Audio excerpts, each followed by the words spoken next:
بسم الله الرحمن الرحيم الحمد لله رب العالمين والصلاة والسلام على رسول الله وعلى آله وأصحابه ومن تبعهم بإحسان إلى يوم الدين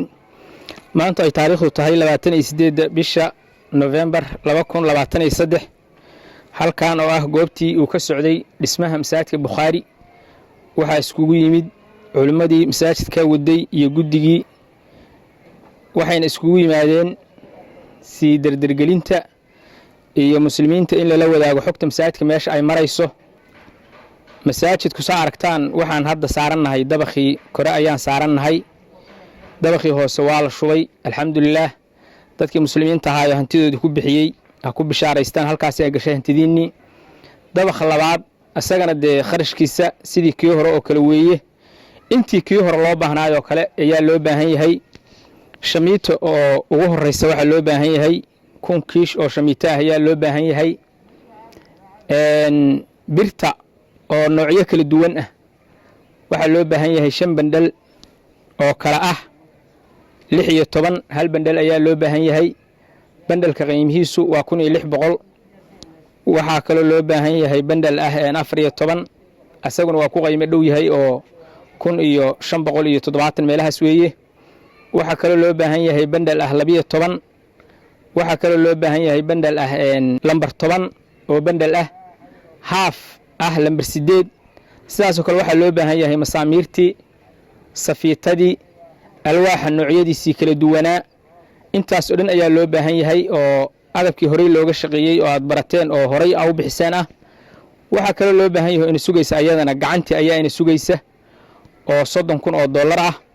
dabaqii hoose waa inaga baxay dabaqan kore oo aan hadda bilaabayno gacantiisa ayaa iyadana laynaga rabaa de hawshaas annaga inoo taala taas horena dadka muslimiinta ayaa fuliyay tan ayaga u taala annaguna gaarsiiyayaal waxaan nahay dadka amaanada hayay oo gaarsiinayay dadka muslimiinta oo muxsiniinta ah waxaan ugu baaqaynaa in ay waxa weeye ka sii qayb qaataan masaajidkaas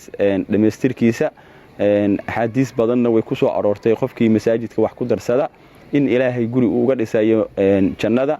marka aan ka qayb qaadano dhamaantiin insha Allah ta'ala dadka muslimiinta insha Allah ta'ala inay ka qayb qaataan masaajidka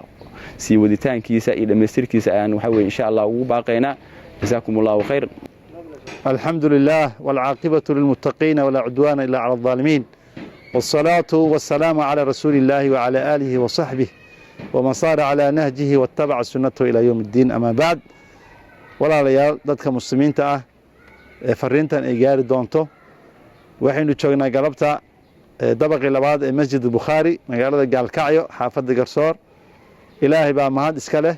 masaajidkii waxaa noo dhameystirmay wajigiisa koowaad ama qaybta koowaad ee dabaqa hoose iyo jaranjarooyinkiisa iyo maartay iyo shubkiisii wixii baa noo dhameystirmay galabta waxaynu taagannahay dabaqii labaad oo tiirarkiisa shubka ahaa hawshoodii ay dhameystirman rabto tiirarka shubka cilinaha kadibna shubkii ayaa loo gudbayaa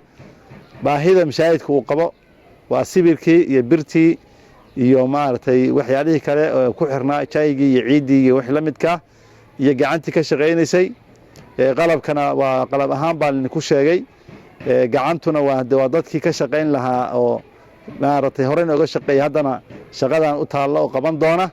waxaan rajaynaynaa insha Allah muslimiinta cid walba inay ka qayb qaadato waa fursad waxa laga yaabaa maanta in fursadda masjidkan iyo sadaqada in kula baxday ay ku sahlan tahay muddo kadibna ama aadan nooleyn oo adduunka joogin ama aad duruufta ay ku saamixi weyn marka in laga faa'iideysto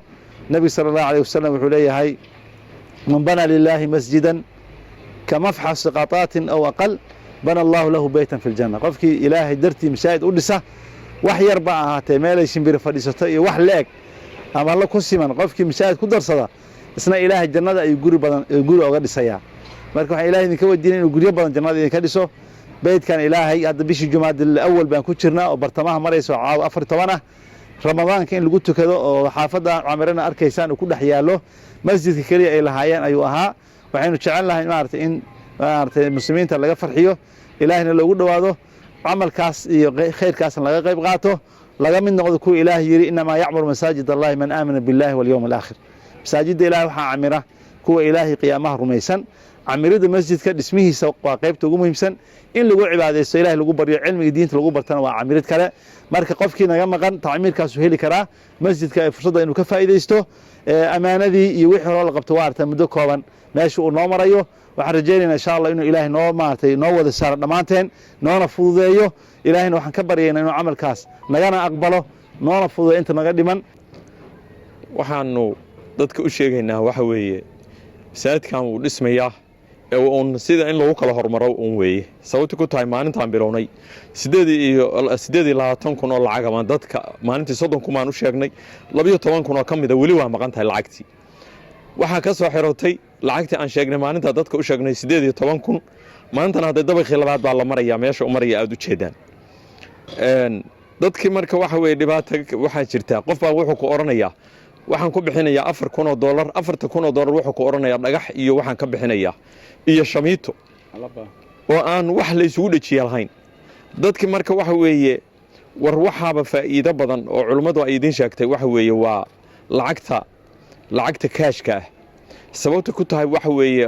dadku markay noo sheegaan hadda waxaan markaa u kala doornaa qof baa wuxuu ku oranayaa dhagax baan u baahnaa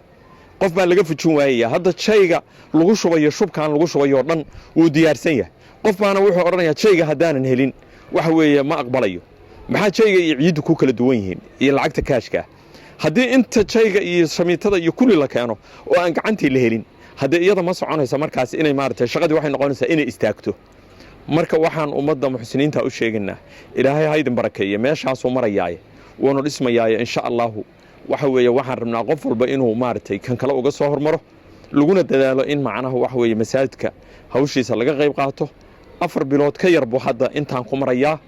insha allahu waxa weeye wuuna dhammaanayaa khayr baan idin rajaynaynaa allah idin barakeeyo